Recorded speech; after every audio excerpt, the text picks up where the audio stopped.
의석을 정돈하여 주시기 바랍니다. 지금부터 헌법 제61조, 국회법 제127조, 국정감사 및 조사에 관한 법률과 국회에서의 증언 감정 등에 관한 법률에 따라 방송통신위원회, 시청자 미디어 재단, 한국방송광고진흥공사에 대한 국정감사를 실시할 것을 선언합니다. 김건희 여사의 불법에는 조그만 약점이라는 말을 내뱉더니 국회에 적법한 증인 출석 요구를 또다시 거부했습니다. 게다가 국회에 직무가 정지 중이라 출석 안 하겠다는 궤변을 담은 불출석 사유서를 제출하면서 방송통신위원회 공직자들을 사적으로 동원한 사실까지 드러났습니다. 국회의 증인 출석 요구서는 이진숙 개인에게 요구된 것입니다. 또한 출석 요구서 자체가 집으로 송달되었기 때문에 방송통신위원회에서 개입할 여지가 전혀 없습니다. 그런데 방송통신위원회 직원들이 직접 이진숙의 불출석 사유서를 대리로 행정실에 제출했다고 합니다. 불출석 사유서마저 방통위 직원들이 대리로 작성하였고 이진숙의 직인마저 본인들이 직접 찍었다고 합니다. 이진숙은 그 서류를 만진 적조차 없습니다. 그 과정에서 공식적인 결제나 자료조차 전혀 남지 않았습니다. 위임장도 없었습니다. 완전히 그림자 짓이었습니다. 공적 업무를 수행해야 할 직원들이 어째서 직무가 정지된 이진숙과 소통하고 이진숙 개인의 책무에 동원된 것입니까? 이진숙은 법인카드도 관용차도 사적으로 마구잡이로 유용하더니 이제는 방통위마저 사유화하려는 것입니까? 후안부치한 이진숙은 직권남용에 공문서, 사문서 위조와 행사에 결코 가볍지 않은 범죄 행위마저 대놓고 벌이고 있습니다. 이런 자를 치하하며 기관의 장을 맡겨놓은 윤석열 대통령의 괴기한 국정 철학에 분노만 침입니다. 최민희 위원장님, 파렴치한 범죄를 두고 볼 수가 없습니다. 동행명령을 통해서 반드시 이진숙을 네, 다음으로 최영두 간사님. 네, 우선에 이진숙 위원장, 지금 직무 중지 중인 이진숙 위원장이 사실 공직자로서는 우리 민주당이 주도하는 국회 탄핵 소추로 사형 구형을 언도소받은 거랑 마찬가지입니다. 좀 잔인하지 않습니까? 그래서 지금 오히려 우리가 촉구해야 될 것은 이진숙 지금 위원장을 이 자리에 불러서 뭐라고 자꾸 뭐 이야기시킬 게 아니라 탄핵 재판을 요청했으니까 빨리 탄핵 재판을 결론 지어달라고 요청하는 게 더 정당하지 않습니까? 그리고 오늘 불출석 사유서가 지금 우리 앞에 다 나와 있는데 보니까 전부 지금 탄핵 재판 중이기 때문에 이러한 우리 법률적으로도 재판 중이거든. 특히 재판 중인데 탄핵 재판이라는 것은 이 공인으로서는 특히 이 정부위원, 국무위원으로서는 굉장히 엄중한 사안 아니겠습니까?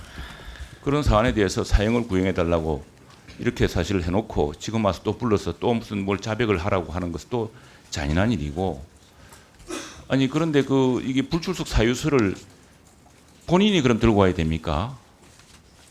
잔인하지 않습니까? 너무. 그리고 저는 어쨌든 이런 여기서 또 다투고 할 게 아니라 이미 그 민주당에서는 결론 내리지 않았습니까? 파면해야 된다고. 대통령 파면하라고. 그래서 지금 헌법재판소에 제기를 해놨기 때문에 이제 3개월을 넘어가고 있습니다. 더 이상 방송통신위원회 업무를 마비시키지 말고 또 민주당은 민주당이 추천할 수 있는 것을 추천하고 빨리 이 탄핵 재판은 결론을 내려서 가든 부든 빨리 방통위를 정상화해야 되지 않겠습니까? 그런데 지금 뭐 헌법재판이 진행되는 데 대해서는 전혀 관심도 없이 아마도 헌법재판소가 마냥 이 사안을 붙들고 있어서 1인 체제로 무한 잡아두기를 바라시는 것 같은데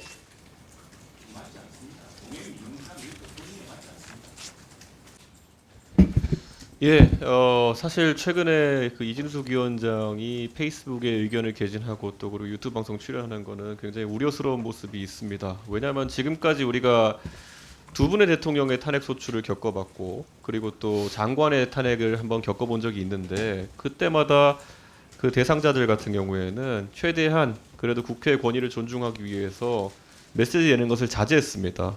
노무현 대통령께서는 탄핵되셨을 때 63일의 기간 동안 제 기억에는 뒷산에 참모두가 올라가신 것 정도만 보도되었던 걸로 기억합니다. 그리고 박근혜 대통령도 비슷하게 마지막에 가지고 한 언론과 인터뷰가 있었지만은 대부분의 기간을 조용히 보내셨던 것으로 기억합니다. 그리고 최근에 이번 정부에서 탄핵되었던 이상민 행안부 장관 같은 경우에는 뭐 그 기간이 길었음에도 불구하고 메시지 내는 것을 자제했기 때문에 이런 선례에 비춰봤을 때 지금 이진숙 방통위원장이 본인이 탄핵에 동의하든 안 하든 간에 국회를 존중하지 않는 모습으로 비춰지는 것은 사실입니다. 특히 오늘 이 자리에 우리 김태규 부위원장님 지금 직무대행을 와 계시는데요. 이렇게 이진숙 위원장이 과도한 자기 메시지를 내게 되면은 방통위 조직 자체가 흔들릴 수 있다. 전 이런 생각도 합니다. 사실 수장이 누구인지에 대해서 직원들이 헷갈릴 수도 있고요. 그러다 보니까 저는 이 문제에 대해 가지고 여당 의원님들께서도 좀 심각성을 인지하시고 그에 대한 대책 마련을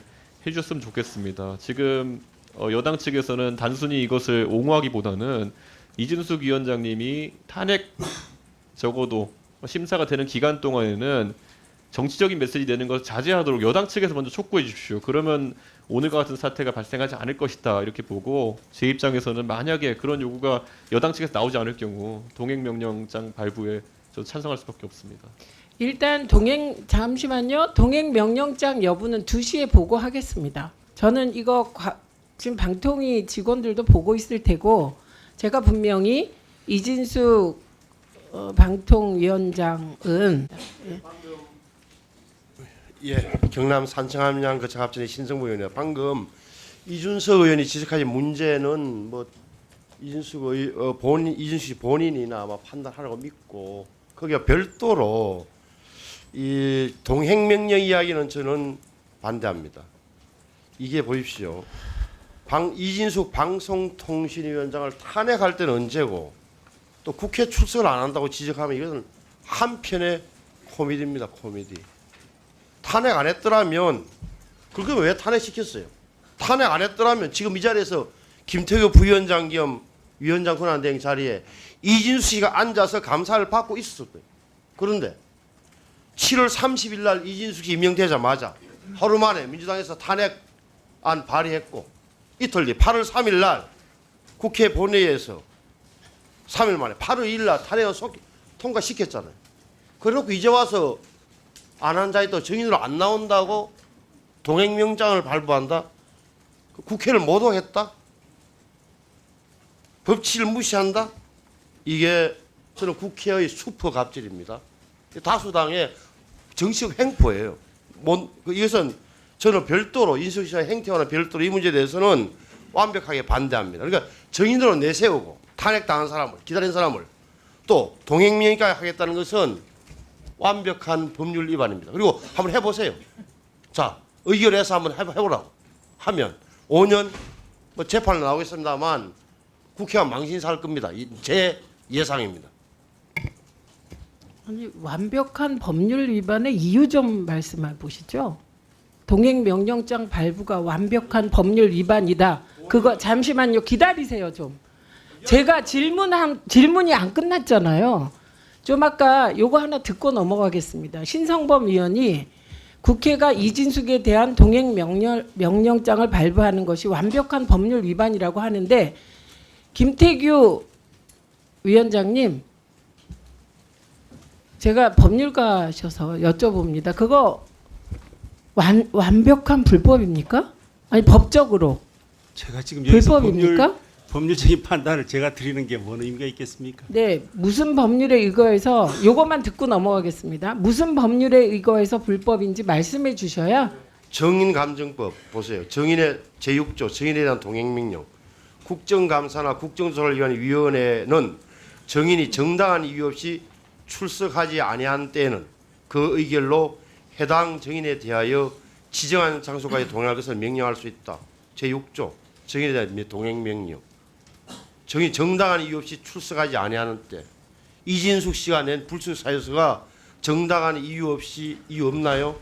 본인은 탄핵 심판 중으로 직무 정지 상태에서 10월 7일 국정감사 출석이 어려우니 양해해 주시기 바랍니다. 2023년 10월 이제 4일 거기까지 듣겠습니다. 이진숙 네, 그거죠? 서명. 또 네, 맞습니다. 있습니까? 네네. 법률? 없죠? 네. 됐습니다. 결과에 대해 책임을 져야 된다 이 말이에요. 국회가 이렇게 책임지는 겁니다. 국회는 상권 정치적으로. 분립을 위반된 책임을 져야 된다고. 왜 반말하십니까? 책임지십시오. 지금 장난을 제가 뭘로 보여서 반말을 하십니까? 아니, 중립적으로. 사과하세요. 반말 왜 하셨습니까 저한테? 이렇게 하면 시작부터 좀 아까 반말하셨잖아요. 아니 그건 말로 꼬리 잡는 거고 반발하셨어요, 간사님. 했다고 하고 따옴표하고 지금 이야기하려는데 그러니까 반말한 거죠. 그러니까 이거 다 보고 있습니다. 예, 됐고요. 그다음에 노정면 의원님 의사진행 발언하시기 바랍니다.